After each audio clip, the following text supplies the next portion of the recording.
Hi, I'm Don, And I'm Bo. and we're going to try to talk about Fallout New Vegas. We're going to try, because we've been talking about 40K pretty hardcore. It's a funny off story. Camera. We started talking about Mega Man X, and you know how that is.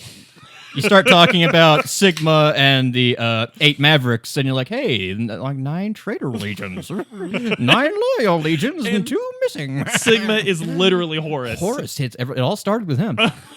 Unfortunately, I can't really. Who was Sanguinius? Oh, because no, Sanguinius never betrayed. Sanguinius is Storm Eagle. It's almost there. It's almost there. The Dorian heresy is where the reverse, where Sanguinius falls. So yeah, see, we're already kind of I promise we're going to talk about Fallout New Vegas, but So you know, we got our very first and our very last 5-star review on iTunes, on the podcast. Thank you so much. Thank you, Alfarius Omegon, the first and the last. You we love so much that you listen. Seriously, we do. You know us very well because Fallout New Vegas is my favorite game of the modern era, whereas Mega Man X is my favorite game of the my life. And your suggestion to do New Vegas is absolutely brilliant. Yeah. It really is, because it's one of me and Don's favorite games. It is the only good game in the new era of Fallout. It is the only good Bethesda Fallout game, because it is the only one that has the story of a Fallout game. And my favorite part of New Vegas, my favorite aspect of New Vegas, Matthew Perry. And it doesn't make any fucking sense that he was casting that role. But it's just Matthew Perry. Perry. It was literally just, hey, we got Liam Neeson to play the dad, and we need another star who's literally not doing anything right now. Matthew Perry, if you're listening, I'm actually a huge fan. Ring a ding ding, baby. I'm a huge fan of Friends, and I got to say, you actually did kill it. You actually did kill it. Maybe cons kill without looking in the face. I ain't no mook. What You is that dig? what he said? You did? I ain't a fink, you dig? A fink, yeah. So Matthew Perry, you absolutely killed it. We would love to have you on as a guest of the show. So right off the bat, right from the very beginning, where it starts You're shot in the fucking skull. That's the first thing that happens in this game. As always, you see you start off with the old times music, which is great. It's a Fallout staple. Even Fallout 3 tries to Fallout 3 and 4 do it, but it's too heavy-handed, and it feels too much like they're just wedging it in there. What happens in Fallout New Vegas doesn't happen so much in Fallout 3, for example. You see several very distinct factions just living life. There are drunken NCR soldiers waving the NCR flag down the street while robot police chase a drunk guy down the other side with their sirens blaring. It's music's playing. Fallout. The city is post-apocalyptic, but it's functioning. There's power. There is Fallout. People are living. They're not just talking about how much it sucked that the world ended 200 fucking years ago. It's Fallout. The whole point to Fallout was always the civilization has already begun to reemerge. Yeah. And what you did with the Gek in Fallout 3 was fucking stupid, Bethesda. It was dumb. Fallout 3 sucks worse than Skyrim. It does. Bold words, but fair. Okay. We need to stabilize, but yeah, that's why I love Fallout New Vegas, because it tells you right off. It tells you so much in the intro, because right after you leave that city, you see another bunch of people who obviously aren't the NCR. They're wearing football gear, but they're wearing but they're flying a Roman standard. What's up with that? I don't subscribe to Nintendo Power, which is no longer in circulation, and I have yet to find a mimeograph version at the local library. I'm sorry, I'm old. But, if that's your first introduction to the game, which it was for me, okay, this is cool. It's still post-apocalypse. Not everyone has to be at the same level of advancement. Not everyone has to develop in the same way. It's interesting for them not to be. Yeah, that's great. I look forward to seeing what their deal is. Then it cuts out a little farther, and suddenly you are in first-person mode, and you're just a working man, you got your gardening gloves on. Mm-hmm. Your hands are tied, though. That's a little bit of an issue. You're not into that. Matthew Perry, okay, I'm a little into that. big Friends fans. I'm being serious about that. I ain't gay. Matthew Perry, maybe. Oh, yeah. Joey was the hottest guy on the show, though. Yeah, I agree. Yeah. Sexuality is ultimately a spectrum, much like gender. And Matthew Perry, he's his own little... I'm laughing because of his timing. That's all actually true. I know. We're very good at telling jokes. Timing. Yeah, one of our strengths, I think. Just like Friends. It's It's just like friends. It's on my resume, man. Timing, no context, just timing. In fact, there's a bunch of white space in between, my time at the newspaper and, timing. We were wrong earlier. We were wrong. This is going to be another 5-star cast. This one's going good. I hope you're listening there, boys. This one's going good. Might as well just cut it. Grab the canary. This one's going to the gold mine. Speaking of gold mines, NCR had a gold mine, but unfortunately, Brotherhood of Steel had a war with them because apparently Brotherhood of Steel, you know how their deal in Fallout 1, they're not necessarily the good guys, but they did care. Mm-hmm. And they're called paladins, for Christ's sake. Yeah. They do try to kill you. They send you somewhere to die. Right. But, okay, it's fair. Mm-hmm. A lot of people try to kill me. Oh, yeah, literally everything. The moment you walk out, there's 2 scorpions waiting for you in Fallout 1. Yeah. And, those scorpions may have had the reasons. But in Fallout 2, Brotherhood of Steel, they're not on the cover of, you remember when you load up Fallout 1, Brotherhood of Steel helmet? Yeah. It's what you see. Mm-hmm. You don't even see them for most of the game if you play naturally. Right. Fallout 2, you don't see you see that helmet, but it's not being worn by a Brotherhood of Steel, but it's being worn by a tribesman who has found it and used it just as a helmet. It's not working. Mm-hmm. It's a sign of decay, and it's beautiful because the Brotherhood of Steel isn't really that big in Fallout 2. They haven't grown. They haven't adapted to the world. In Fallout 1, they were the only people with technology, really. Right. Shady Sands, they had a society. They had a growing population. They had a effective government. They weren't really... They had firearms. They knew how to maintain them, but they didn't really have an arms industry. Brotherhood of Steel was king shit. They really couldn't be challenged. Right. And they weren't challenged. The only thing that really challenged them was the super mutant army, which they dealt with, or helped deal with anyway. Mm-hmm. Fallout 2, though, there's only really one guy who's operating a base basically as a graveyard shift to make sure no one gets in there and messes with it. And he's saying, hey, there's this enclave. They have technology we don't have. We're not really used to not being top dogs. Can you help us with that? And then he ends up dying. The enclave find out that he had their plans, and he gets iced. Mm-hmm. The Brotherhood of Steel isn't really shown all that much because they've gone underground. They're reclusive, isolationist. Because the Enclave is the big game in town. Yeah. And when you take out the Enclave, you think, okay, Brotherhood of Steel, maybe they're going to be top dog again. But at the same time, you've already been introduced to the NCR. And this NCR, Shady Sands, it's gone up in the world. It actually does have an arms industry now. It has laser fencing. Wait, is New Vegas, is that Shady Sands? Is that the same town? No. That's all in California. That's the capital of the NCR. Thinking, yeah. But Shady Sands is what NCR has grown out of. Oh, right. Okay. It's the capital of. And, okay, no, I get it now. The girl that you rescue in Fallout 1 becomes the president, and she winds up on the money right next to Aradesh. Yeah. And I love the currency in Fallout New Vegas know. so much. I know. So much. But unfortunately, the currency for NCR is a little bit, wonky. It's a little inflationary because it was gold backed. It was up until the Brotherhood of Steel irradiated their gold mines. Because in the backstory of the game, Brotherhood of Steel recognized that they considered the NCR primitives because they didn't have power armor and they would just use regular guns. But then they realized, okay, Brotherhood of Steel has established a multi-party democracy with a social welfare state, an arms industry, a university system. They don't have the technology of the old world, but they're learning, and there's a lot of them. We should probably fight them now before they grow more powerful because God knows we're not going to change or grow. We are correct. We don't need to change. Right. Look, my great-grandpappy fought the super mutants at Normandy. I think he will find I'm a little bit more patriotic than you, sir.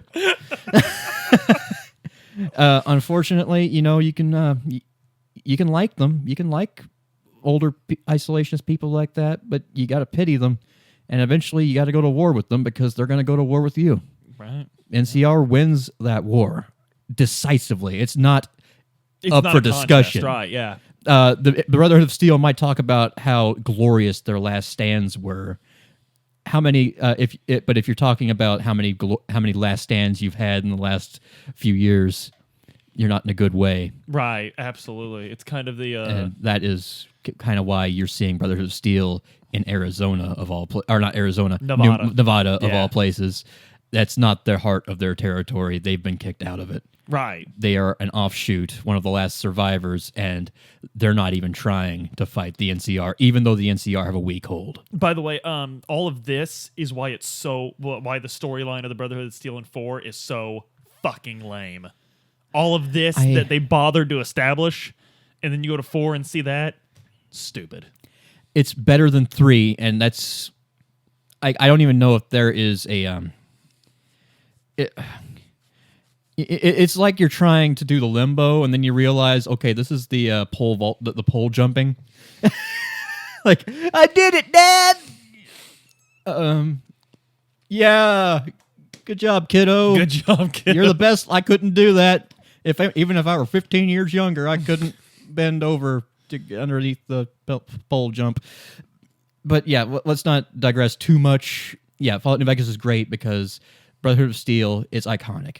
It's been with the series from the beginning, but the people who have been writing the series from the beginning aren't beholden to them. They're not the pets of the setting. Right. They like, look, these guys, they were good once. Maybe they still are at heart. Maybe they're not necessarily bad people, but they're isolationists. They're not growing. Where is that going to lead them in 200 years? What happens in the 200 years from the first game we did and now? And it's great to see in media.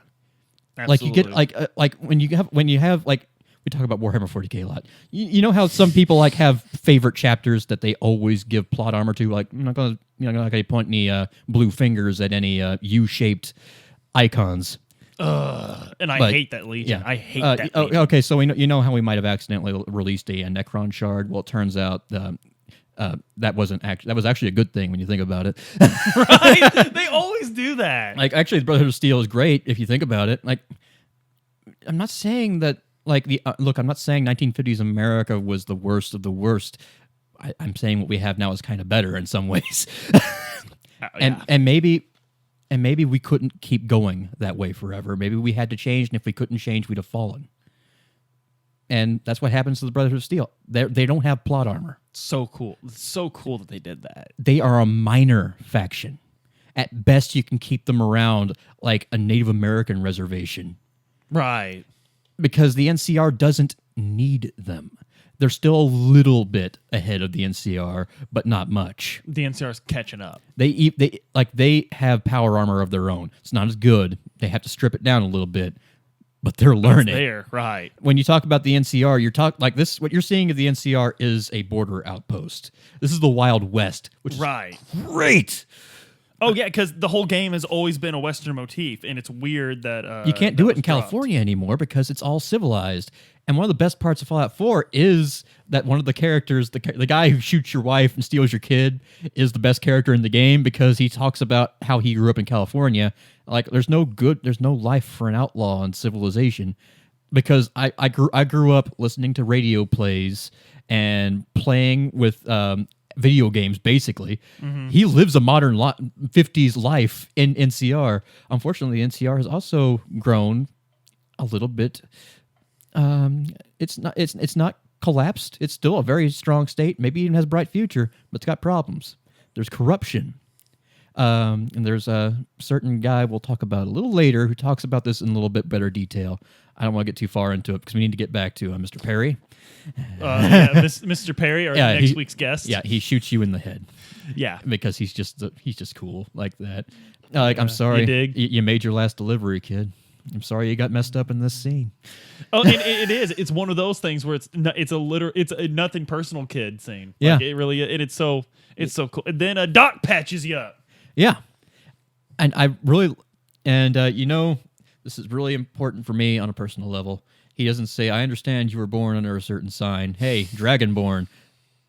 So why did you get shot in the head? I don't know, man. I got hired to take a chip. By the way, where is it? Oh, I think they took it. Those guys. By the way, a robot dug you up. He brought you over here for some reason. Look, just take this little aptitude test, and I love that he comments differently.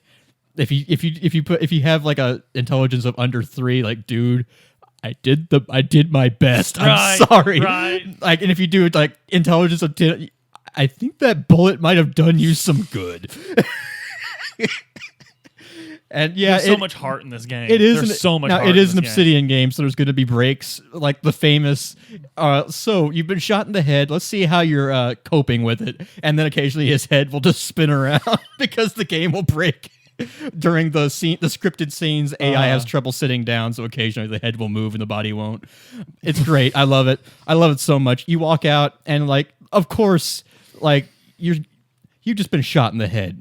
It makes your backstory can be whatever you want. You could be an ultimate badass who just needs to relearn to shoot, basically, and walk because you're a little unsteady after having been shot in the head.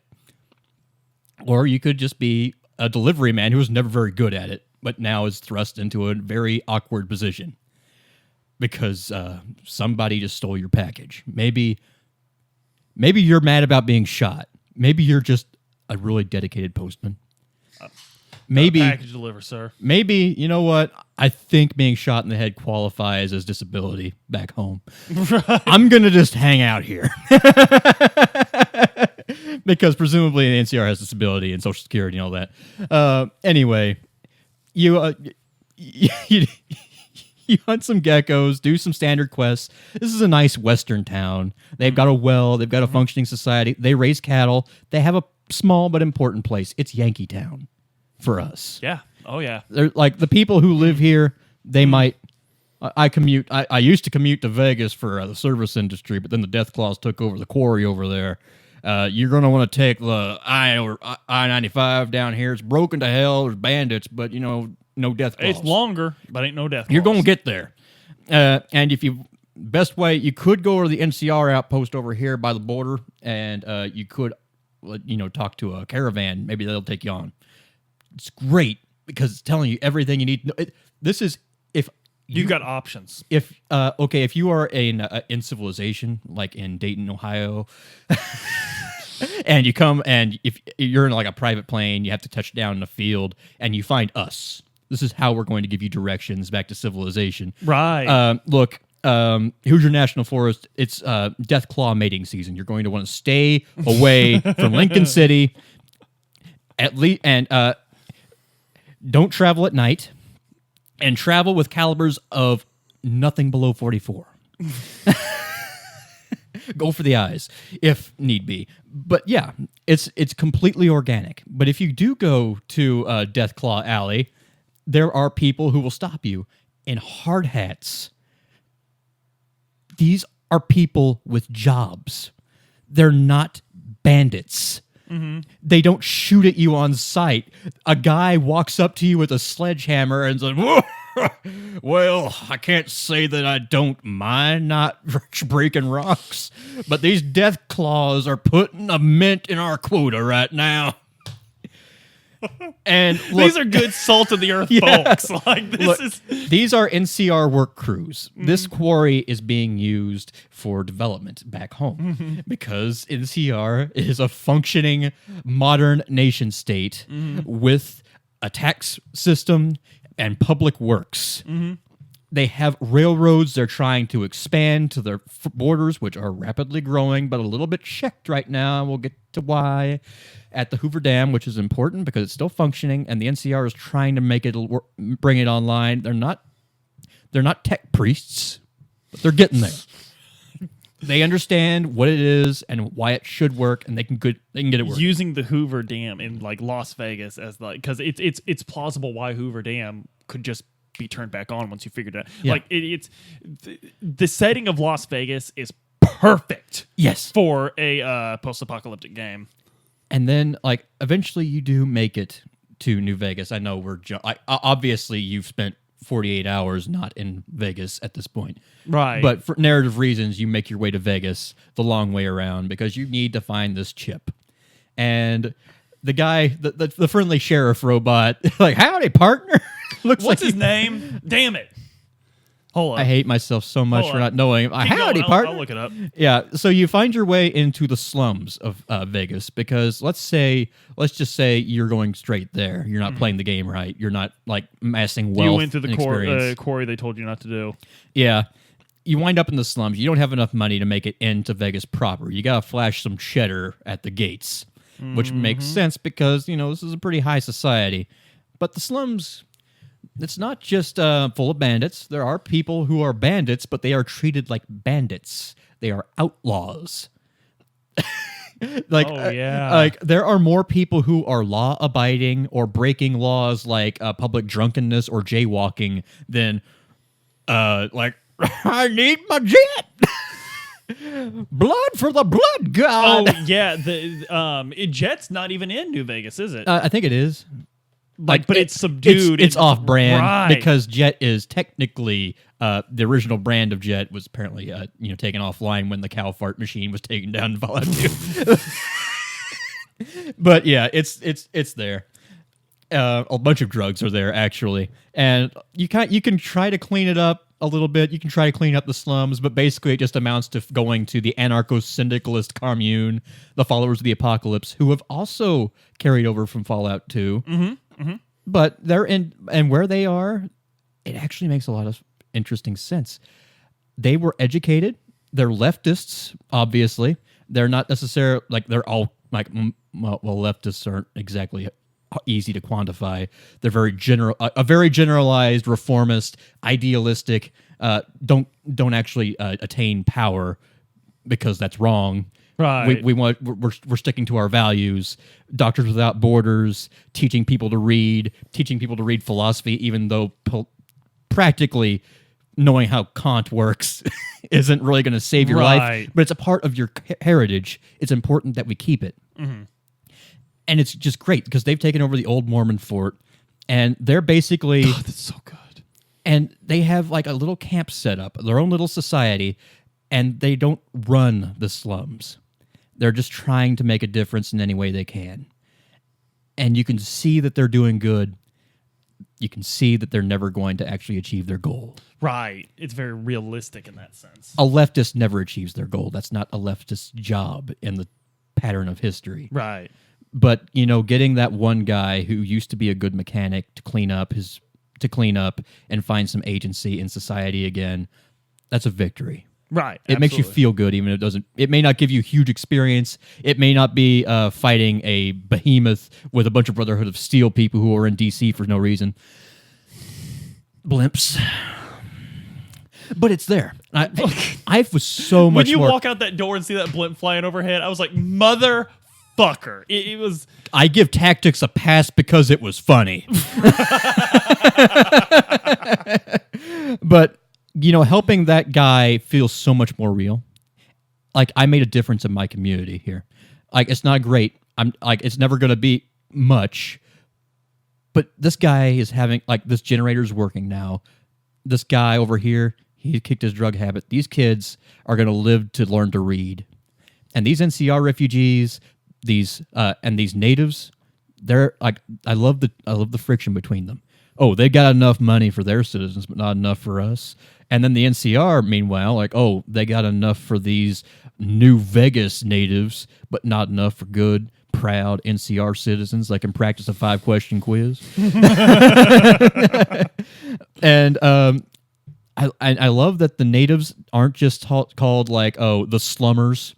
There are several different factions. There are the people who work for the Van Graffs. They're loyal to their employer after a fashion. Then there are the Kings.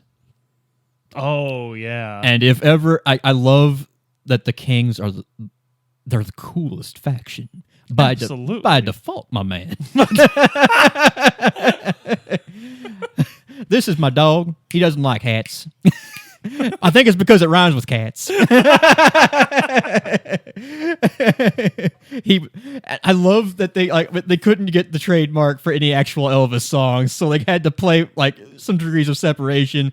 So who is this king? Well, we don't actually know his name, man. It's lost to history. There were some recordings here, but we played them so much they died, and we never could recreate them. But we know his style, man. We know how he talked. This guy was the coolest of the cool.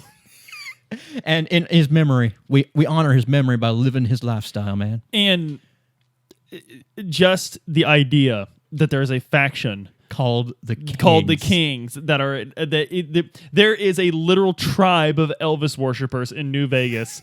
That is when as a young man I was playing New Vegas, and I was already a man by the time New Vegas came out. Yeah, but, that is when I realized that Obsidian is the greatest writers in the video game industry. Period. You know, it would have been easy to make this just a joke. Like a joke is a joke makes you laugh. Yeah, that's what the definition of what a joke is. The Kings being a thing is funny. It is. They don't leave it at that though. Right. The Kings serve an important role in the story of the slums, not necessarily, and it keys into the overall theme of the game, because the Kings run the slums. But there's also the question: are these guys just a gang? Do they have a place in the future? And ultimately, that's an open question, because there are people who say the Kings do good things for us because they run out the other bandits. And, you know, people make that good argument for, you know, Don Corleone. You give us some, the police are corrupt and they don't treat immigrants well, so we're going to pay our dues to another police force, our enforcers. Right. And look how cool they are. But there's also the friction, because the NCR is going to keep moving into Nevada territory, because it wants the Hoover Dam. It wants the Hoover Dam, and, you know, there's a guy in New Vegas who wants the NCR there, not necessarily on their terms, but he wants new people in there. And they're just not going to go away. This immigration, it's not going to go away. And the Kings, they're having a little trouble. They want this water for the people who grow up in the slums and need it. But you can't just keep denying people resources and expect them to just stand by it. And one of the big things about the slum storyline is the NCR, who aren't stupid. They have undercover police making sure their citizens are being treated right. They have an undercover food pantry, and apparently a hardline right-wing version, the right-wing member of the Kings is so pissed at the NCR moving in on their turf that he is trying to spark tension and an all-out war between the Kings and the NCR to drive the NCR out. And the NCR lady says, yeah, we don't really like the Kings because they beat up one of our emissaries when we talked about, you know, expanding our welfare program to the locals. And there is a war, but if you approach it right, you can stop the war, and the King will be willing to work with the NCR. And in the NCR path, there is a future for the Kings. Eventually might lose their identity, but they will carry it for the rest of their lives and maybe pass it on. And that's man, that is so brilliant. You notice that, I don't know how long we just talked about that, but that's a lot longer than haha Kings. Right. and it's interesting in that nothing in New Vegas, nothing is insignificant. Nothing in this game. All the pieces in fact, matter. I'm looking at the time right now. We're going to have to do a two-parter. I already know. Yeah. And that's okay. That's okay, because New Vegas is a great game. Yeah. But eventually you do make it out of the slums and into New Vegas proper, and oh my God, there are paved streets. It's not a flashy town. It's not Shady Sands from 2. This is a western town. The important thing, and this was actually one of the selling points of New Vegas. This is one of the things they advertise about the game. A bomb never hit Las Vegas. And you find out why pretty quick, because the guy who hired you wants an audience. And everyone is actually really surprised at that. In fact, your sheriff buddy is like, wow, howdy, partner. Looks like you made it all the way here. Now, Mr. House, he doesn't get out much these days, but he really wants to see you. In fact, you're the first person to see him in probably 2 centuries. Actually, no, Mr. Perry and the Omertas. Yep. And the White Glove Society, they had their meeting. Oh no, they met a Securitron. I'm sorry. Yes. So yeah, but he wants to talk. You're the first face to face, so to speak. You get up there, and I hope you like the Wizard of Oz, because a giant computer screen shows up and a very, very handsome 50s Silicon Valley tycoon. This is a beautiful apartment, by the way. Yes. Now I have to. I'm going to go ahead and confess, Mr. House. Most of my runs wind up siding with Mr. House, partly because he's so charismatic, partly because I just like his story and what his story forces you to do to the setting.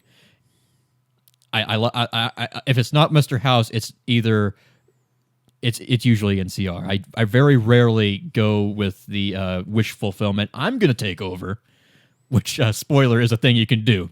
Yeah, and it's not a very good storyline. I really don't like it. It's hard to even be satisfied with it. It's a little bit hard too to believe. It's a little bit too much choose your own adventure in a game that really does have its own story. And for as much freedom as this game gives you, it's also telling you what's happening. Which is more realistic in a way because, like, there's things you can want out of life, but there's things life is going to do. And you that's know, just part of it. There's a thing that it's impossible to keep the kings alive in a house run because he will always run them out of town unless you allow the war with the NCR to go through. If the kings attack the NCR, he will take that as a sign of loyalty and allow them to continue operating in the slums. But it's not the way I generally. It's just something. Is this something I am willing to do for a house run? And it sometimes is. I confess. By the way, kills me. It's a game that takes place in Las Vegas. A world. And a world, right? But and the fact that the perennial character is named Mr. House, and of course the house always wins. And the best part is, I think they use that line maybe twice, and it's done very, very poetically. It's not something where they realized it in a staff meeting and they just wrote it in everything. Yeah. I'm not going to butcher Mr. House's lines because his voice is so soothing, and he's so articulate, and he basically just lays it out like, yes, I recognize that the World War was inevitable. I couldn't save the world. I didn't care to, but I could save Vegas. And in so doing, I could save humanity. Right. He wants, and he lays out his plan. That ship, the moment you meet him, which is a cool thing. Yeah, that chip was the control chip. It was going to bring all his systems online to rebuild the world in his image. And he is going to use New Vegas as a capitalist engine to accumulate, well, capital, obviously. And he's going to use that to redevelop heavy industry, and then on a general timetable, have people in orbit, and then start colonizing the solar system and beyond. And he is going to be there as, well, he prefers the term autocrat, to oversee this. The reverence you have for this character is just incredible. Are you familiar with the tiger economies of the 70s and 80s? Yeah. It's that. Like, people always talk about, the freedom, Liberty University talks about the freedom index of like, well, look at the capitalist economy, the capitalist successes of Asia. Uh-huh. That's not capitalism. Right? That's not free. Okay, that's capitalism, but that's not free market capitalism. That is state capitalism. And I will admit that careful planning of capital development has its uses. There is a little guy with a, you know how Hitler had the small mustache, and there was a guy who had a man's mustache and a much bigger body count because he had a lot longer to work with. I'm glad to see you finally bridged that gap, Liberty University. I disagree. I personally am anti-Stalin. I am of the, I'm more of the Eugene Debs strain of the left. But I'm glad absolutely. to see. Yeah, I mean, we're Americans. We live literally in the state he did his little Pullman strike in. So it makes sense that we'd be Eugene Debs fanboys. But exactly. Anyway, he's a state capitalist. God damn it, Don. Well, House has a man's mustache. I don't know. Oh God, does he have a mustache? He has the classic 50s. That's right. That's look. right. Yeah. Well, he's dapper man. He's a man's dapper. I don't know. He's House, and the House always wins. But he wants state capitalism, and much like Kerala in India, he has recognized that he doesn't have much in the way of natural resources within New Vegas itself. Mm-hmm. He can get the dam, eventually if you place his cards right. And he always does because the House always wins. But he does have something. He has Vegas. He's got panache. So he goes out to the raider tribes. And I love this so much. All those goddamn raiders that you kept killing in Fallout 3 without a thought. Mr. Perry was one of those. Our friend's boy was just a raider running around with a tire strapped across his chest and a Securitron rolled up with a pack full of old world finery and says, I'm going to make you a deal. you're going to put this on and run my casinos, or I'm going to kill you. And I'm going to come back at dawn. You're going to have an answer. And Mr. Matthew Perry is like, that sounds like a good deal. I like, these clothes are nice. And then like his old traditionalist chieftain leader is like, no, man, we run around shooting at protagonists every day. That's a good life. We respawn every 5 minutes. So he disagreed. He shanked him in the throat, and that's how Matthew Perry became the Tops. The chairman, so to speak, of the chairman. Oh God, I love this game. I don't know. I don't know if we've communicated this, but we love this game. We've talked about it literally all the fucking time leading into this. Yeah, we really have. Warhammer 40K, but yeah, you get the deal.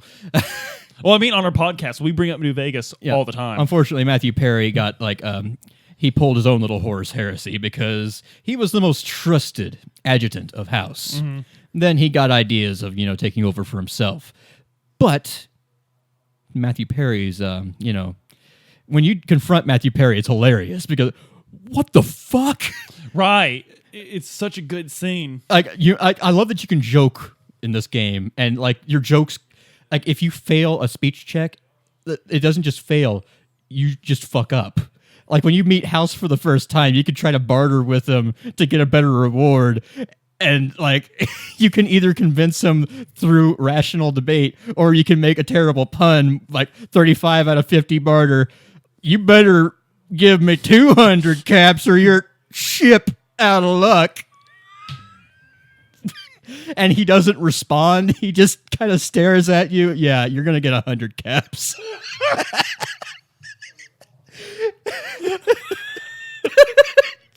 Your ship out of luck. Wah, wah. Oh, but Matthew Perry responds to your puns much better. Like, I guess you missed. No, you must have had brains to spare, man. Look, I'm really glad you're here. Look, the thought of killing you, it was weighing on me, man. Why don't we meet up in my room and we'll discuss this real private like? And you know what? Here's the executive suite. You deserve the lifestyle, man. You know what? That's nice. I don't trust you for a bit, Matthew Perry, but yeah, I'll go up and meet you in your room. You kept Monica a secret from Ross for like 2 seasons, all right? I know you're good at lying. Speaking of, if you're female, you can totally seduce him with the what's the lady killer analog? Femme fatale? Like, what do you mean? Femme fatale, yeah. Yeah. If you have that, you can. It's really fucking creepy because he like Matthew Perry's creeped out. Like you shoot this woman in the head. You're like, you know what? Maybe let's go to your room. Like, wait, what? I don't know if you. No, that's not. I mean, I shot you. That's not how. This is not healthy for any of us. Like, this is gonna stain both of our souls. But he still wakes up. You still wake up in his bed and like, okay, now's the time to slit his throat. Right. That is a viable solution to the Matthew Perry problem. Yeah. Not the most fulfilling one, and it's also not healthy. Don't do it. Don't sleep with the people who shoot you in the head. Yeah. It's not a good idea. Yeah. But he tries to betray you, obviously. But he apologizes to his credit, Matthew Perry apologizes over the intercom. Look, I'm sorry, man, but I've got plans for that ship. And I love that you can go back to House. Yeah, he got away. Yeah, I know where he's going, though. You see, Caesar's Legion is occupying the other side of this river. NCR and the Legion have been butting heads. God, we're going to talk about the Legion. God damn it, I forgot about that. Khazar. Khazar. Yes. But there is a, where Khazar has made camp, there is a underground bunker full of Securitrons. The war broke out before he could fully activate them. So he's sitting on his golden throne trying to bring them back online. I'm sorry. We'll stop that digression, I swear. But Matthew Perry is going to activate those and use them for his own right. Because he has seen the corpse House for what it is. Right, because House is literally a shriveled. Yeah. He's literally the God Emperor of Vegas. It's literally. I'm sorry. The parallel. It is. We're not inventing these parallels. This is not subtext. We're just noticing them. Why do you think Games Workshop is in the credits? Oh, it's not, you say? That's what they want you to think. That's what the liberal media wants you to think. Don't fact check that, please. Snopes is lying. Anyway, Matthew Perry tries. I love you, Matthew. Best part about this game, you can't just walk into enemy camp wearing any armor you want. If you walk in like, hey, this ranger armor is pretty fucking rad. Wait, why? Caesar, why are you shooting me? Look how rad I look. It says NCR. I stand for the bear. Like, this is the bull side of the river, sir. You're not going to find a nice reception. But Matthew Perry's plan was basically beat up some, like, do a Scooby-Doo, hide in the bushes, beat up a Legionnaire, wear a Legionnaire armor, and it almost works until somebody talks to him and he says, ring-a-ding-ding, baby, instead of Save, true to Caesar. Because there's cultural differences actually in this world, and Matthew Perry, he was cut out for Fallout 3. He'd have been the king, man. This is Fallout New Vegas. I'm sorry. There are multiple cultures inhabiting this world, and if you don't understand that, you're not going to pass for a Legionnaire. So you get your little meeting with Caesar, who's a little pissed, because at this point, generally, you're going to have killed that one fox guy, Vulpix and Culta or something. Yeah. Because... I love that. It's kind of like The Stand, where you see the drug dealers crucified, because that's literally what they do. Right. Like this was a town of whores. They accepted our money to kidnap NCR troopers. They have no loyalty to guest right. It's a perverted, terrifying honor system, but they live by it. It's the again, I'm sorry, but it's the 40K thing where the Space Marines had to destroy that world, but they actually got some of the Imperial Guard that were defending it to join with them. Mm-hmm. And they killed the other Imperial Guard that were defending that world, but then they looked at these Imperial Guard that sided with them, and they're like, you betrayed the orders of your Emperor.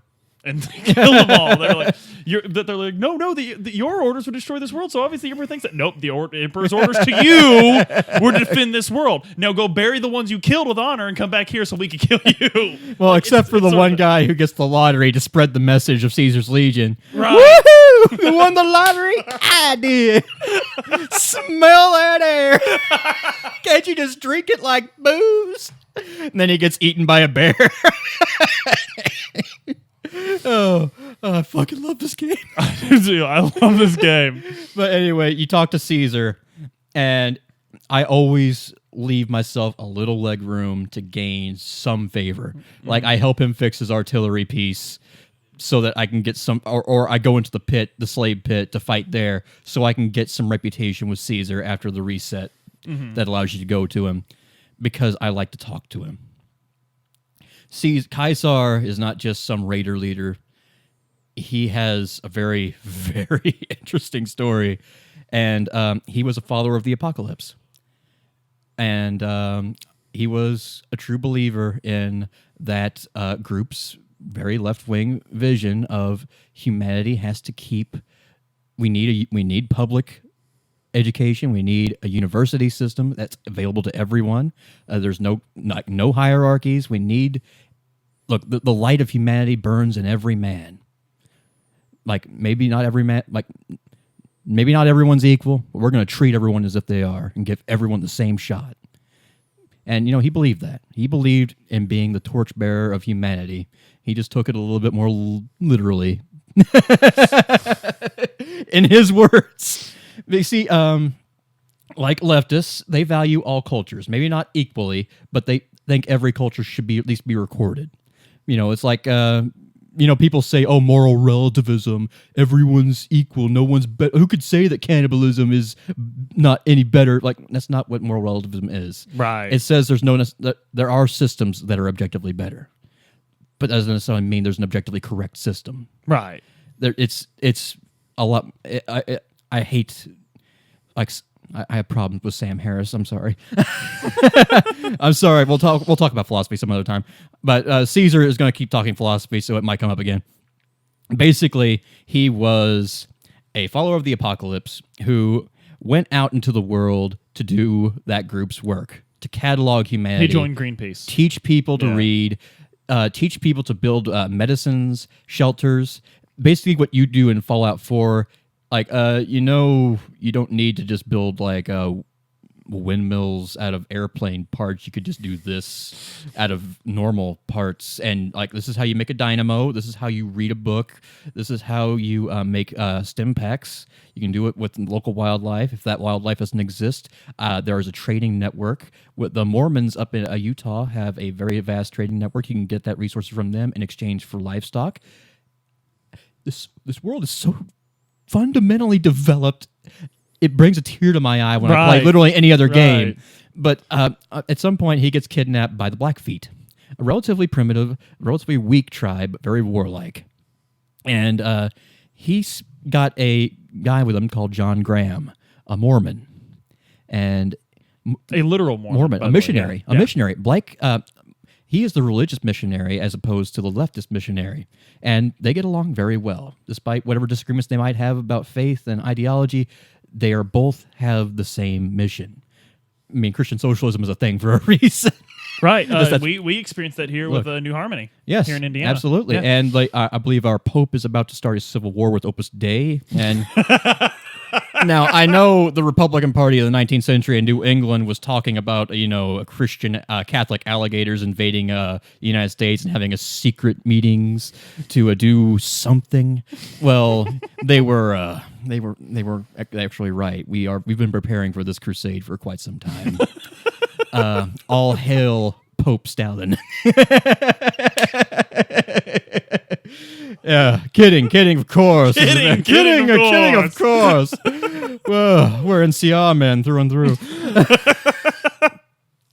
Anyway, basically, John Graham and Caesar are basically they go to the Blackfeet. And unfortunately, they wind up in a situation where the tribes they have gone to bring the good word of humanity to, they're more interested in using them as hostages. And John Graham and Caesar start talking. These guys are at war with 8 other tribes. And if they lose, we're going to die. So maybe we should break this, look but don't touch rule that we live by and help these people win their war.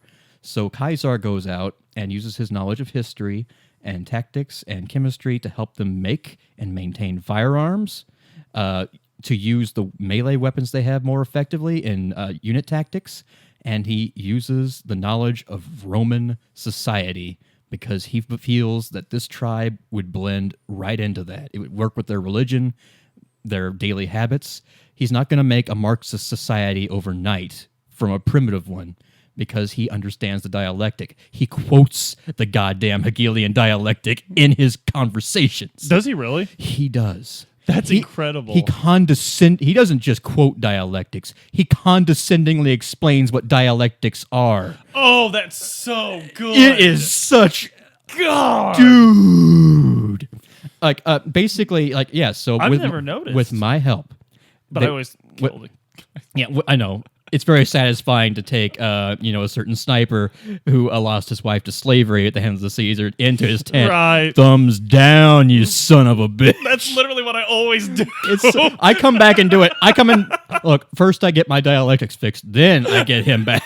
But anyway, go on, because I've never discovered this story about Caesar. Okay, first Caesar takes the Blackfeet, and they worship him as a god because he has led them to victory against 8 tribes in quick succession. And all those tribes, he killed everyone over the age of 13 that was a male. But younger kids, he indoctrinates them. And he indoctrinates the Blackfeet. He's brought them victory.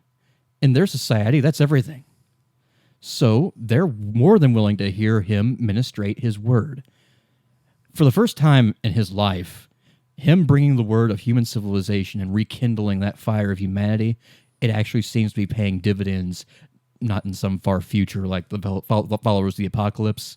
They're all about giving people the tools to do it themselves.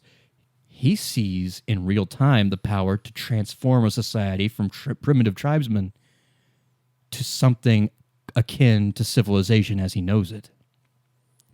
Rome is being reborn because he is rebuilding it in his image. He is Romulus and Remus. Yeah, and Graham is his right-hand man. We don't really know you get to meet Graham in a DLC where he explains how he got caught up in the mystique. He had the same power trip. At first, it was just fighting for life. Then he realized he had power. He had a purpose. People were paying attention to all that book learning. That's such a real story too. That is such like we said, it's such an understandable villain. So all these tribes, they become a legion.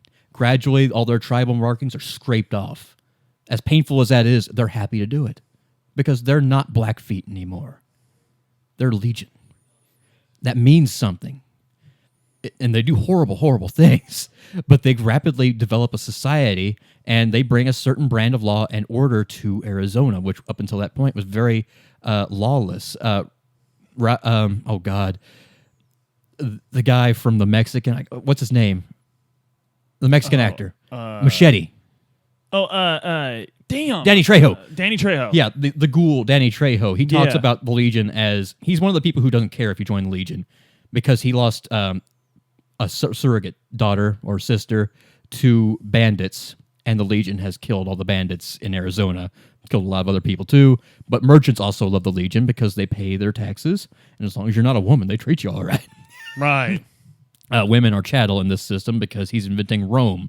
It's not necessarily Caesar doesn't necessarily see it as a good thing. He sees it as necessary because this is the part where he talks about the dialectic. History advances along a trajectory that you can't necessarily predict, but you can understand. But it seems obvious in retrospect. First you have these petty tribes mean nothing, but then one centralizes authority, and gradually you've got all these people, all these problems.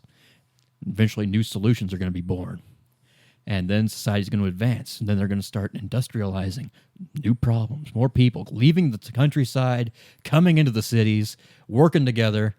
Then they're going to start talking. You know, you may be Romanian, I may be Hungarian, but we're both making at least $8 less than we should an hour, and I haven't had a break in 28 hours.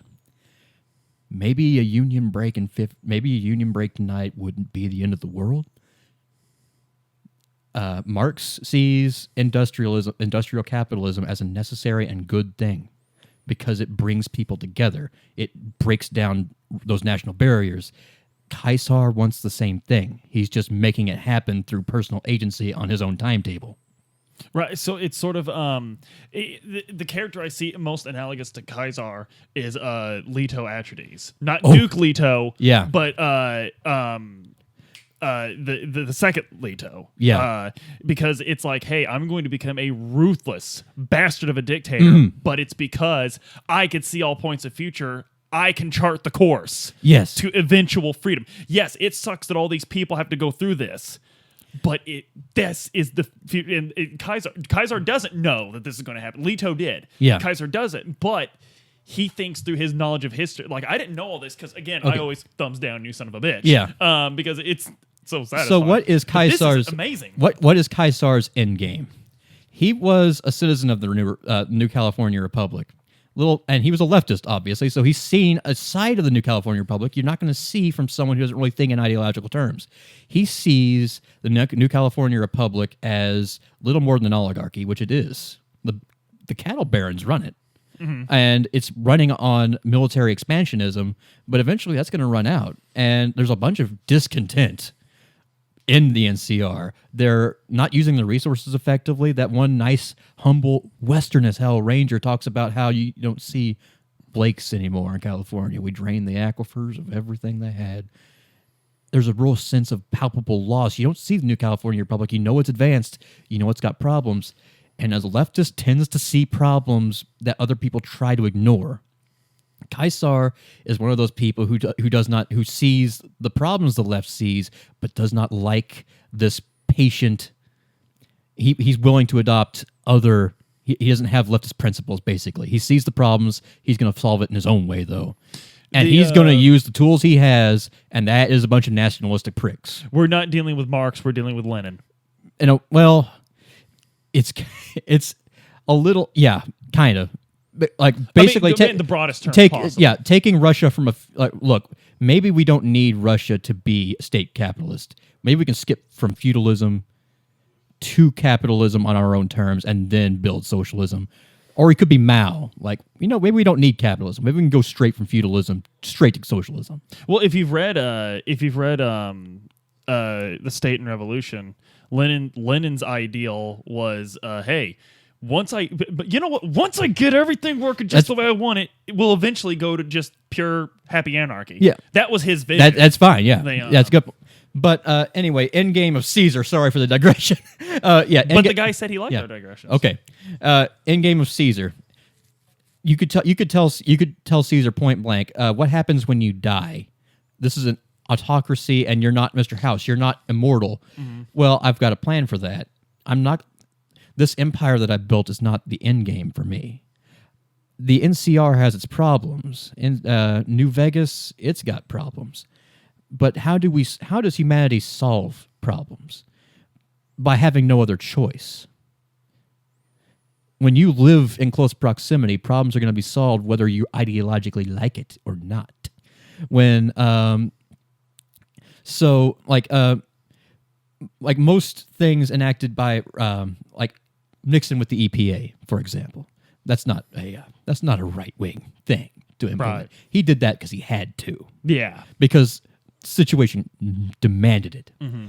And Caesar is going to make that situation happen by smashing the NCR, conquering it with his empire, and making New Vegas his new Rome.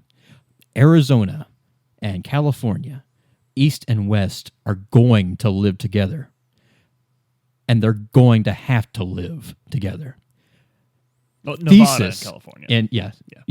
Well, he's going for California too. Yeah. Well, he's going to kick in the door, and the whole rotten structure is going to fall. You know how that always works. But in his mind, basically, he is the antithesis for the California thesis. Mm-hmm. When he talks about New California Republic, he talks about it in frustrating terms. He's a very frustrated intellectual kind of person. Let's say that that little girl that was rescued in Fallout 1, she was a good president, sure. She was president for 4 terms? There's a word for that. If the New California Republic was so great, it wouldn't need one great person holding it up. You accuse me of being the one great person holding this up. Maybe you should look to NCR. Maybe you should look to House. Or you, if you're planning on doing that. What we need is a stable society capable of holding its own ass up. And that can only happen through synthesis. It's called dialectics, sir. And that is straight up his vision. He is the antithesis for the corrupt NCR, and by smashing the corrupt NCR, the Legion is going to dissolve, the NCR is going to dissolve, House is going to die, but all the best qualities of all those things, they're going to build something new. He might not live to see it, but he made it happen. Of course, let's consider the wisdom of another character, a very minor faction, the super mutants under the Fallout 2 guy. I can't remember his name. I don't know who you're talking about. I can't remember his name either. But he's the guy who we talked about. Actually, I think maybe he's the guy who still believes that the Master had a point. Mm-hmm. He still believes that the Master's plan would have worked, but he understands that he's lost. That cause is forever gone. Right. He's sad about it, but he's just trying to live in the world where he's immortal, so he's got to live. He's just trying to get by. And I love that little story in Fallout 2 where he's talking about his friend and the Brotherhood of Steel, that paladin that he fought until they realized how stupid the fighting was and were forced to get along. And you get the synthesis of Broken Hills, the little multicultural mining town that eventually died, but was beautiful while it lasted. Right. And when he talks about his friend, he's there's genuine emotion from this hulking, literal Hulk, right. Incredible Hulk. Yeah. And he's saying he would have been a great super mutant. I love that line. I love it. It's like, dude, like, oh wow, you've really changed your mind. No, I haven't changed. I mean, yeah, I've changed, but I still believe what I believe, man. I'm still me. Absolutely. And that's what Fallout 3 and Fallout 4 lacked, that New Vegas reminded us of. Is Fallout is a human story. Colonel Autumn, have you considered that you are wrong?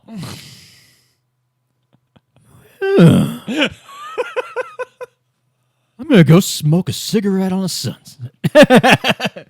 I'm gonna go trout fishing. Like, it's just there's no human story in 3 and 4. I love that the Malcolm McDowell AI. Like, have you considered that maybe you're a bad person? Maybe I don't know. I think I'm doing all right. You're really not. Okay, I'm gonna kill myself and blow everything up.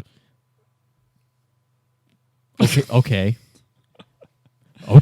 But you know what? You would have made a great sentient AI. But yeah, but I think that's it for part 1. We're gonna need to make this a part 2. Yeah, because the end game is huge and it introduces a bunch of really cool characters. But that's the setup. That's like. Let's end with this. Let's say goodbye to Matthew Perry. He began this. He should be our bookend. Absolutely. You see him in Caesar's camp, and he's in his little suit. They've got like all these awesome legionnaires. Talk, yeah, we found this guy who shot you. As a token of goodwill, we're going to let you decide his fate. And you look, Matthew Perry is like, go ahead, laugh it up. I ain't ignorant of the fun of how funny this is. Yeah, I shot you. I betrayed you. Look, House, he's got no class, man. Look, you got to go back to Vegas. You got to find a guy named Yes Man. That's our sequel hook for this podcast. Yes. I rewired this guy so he can't help but being helpful, baby. and you're like, look, you gotta take out how the picture. You gotta make this world what you want it to be. Just do something for me, man. Make New Vegas sing. Make it shine, baby. Make it a Vegas I'd be proud of. Ring a ding ding, baby. Really a fantastic character because Mr. Perry of your performance. It sounds like we're being tongue in cheek, but we're really Matthew not. Perry really does sell that character. Because the thing I was saying at the beginning is like when you first find out Matthew Perry, Chandler's in this game, but then when you play it like Matt, they couldn't have found a better guy. I honestly think it's one of your finest roles. We're laughing, but it's not fun. It's true. Like he is he is a relatable human in the world that has built. Like, look, no character woke up from a vault after seeing his child be kidnapped and built Vegas. Right. Vegas is the way it is because of people like Matthew Perry. And, can you spare him? Yes, you can free him. It's just you really need to be prepared to take on everyone in Caesar's tent because Matthew Perry will just try to fist punch a guy in Legion armor and it doesn't really work out for him. You can challenge him to death in the arena as a fair and honorable, or you can have him crucified. And you can talk to him while he's crucified and it's really messed up. You shouldn't do it. Or I guess if you're using your imagination, you can crucify him. They crucify him in a remote place, and then you go out there and you punch him, and the game glitches, so he just falls down and talks, and basically goes through a idle animation, checking his watch, like, ha ha, I bet you're laughing at my torture, and he just acts bored. Like he's just gonna stand at the cross. I always fight him in the arena. I always assumed you didn't have any choice. Yeah. Like I always assumed the other choices were... It's the thing he likes the most. But he does have the cool gun that shot you. Mm-hmm. It's not as cool as the gun that you get in the DLC from John Graham, the light shining in the darkness. Right. We're going to talk about... John Graham, that's part 2. I'm sorry. John Graham, by the way, is a literal Mormon. Yes. It is Mormon canon. Played straight. He's trying to find redemption to combat the evil he's found within himself. Just like, there was another guy with them, I can't remember his name, but he's the guy who went back to the followers of the apocalypse and told them of their great shame. Because, like Mussolini got his start with the socialists up until the point that he realized he was more nationalist. Look, he sees socialists talk a good game. They recognize a lot of problems, but I'm an Italian at the end of the day. Maybe we can lean into that a little bit more. Well, culturally speaking, what he said was, "Hey, come on!" Not really sure if Italiano. Well, technically, North Italians and South Italians very different things. Don't know exactly who we're offending. Frankly, I'm gonna go all in on the Neapolitans because to hell with Tuscany and them Genoans. Don't get me started. Ladies and gentlemen, that is Fallout New Vegas Part 1. If you want to hear us reference New Vegas before, listen to almost any of our other previous podcasts. It is a fantastic game. Look up the VHS recording of my first communion. Because I'm cursed with foreknowledge of my favorite games.